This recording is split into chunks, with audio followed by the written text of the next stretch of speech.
Lalaki na bali ang panga matapos suntukin ng dahil sa selos. Narito ang news scoop ni Kim Gomez. Basag ang panga ng isang 19 anyos na lalaki matapos suntukin ng isa pang lalaki sa Cebu City dahil umano sa selos. Ayon sa otoridad, pauwi na ang biktimang si Nimrod Ginobanya mula sa barangay Kiyot ng nasabing lungsod mula sa isang inuman kasama ang kanyang mga kaibigan nang hindi niya sinasadyang nabangga ang isang lalaki na umiinom sa parehong lokasyon.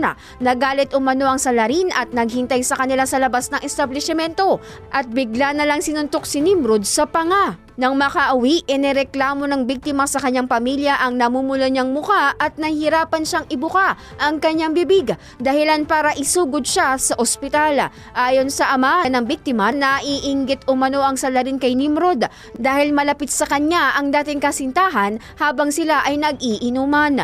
Nanindigan naman ang pamilya ng biktima na ituloy ang kaso laban sa salarin kahit na humingi na ng tawad ang mga kasama nito sa ngalan ng sospek.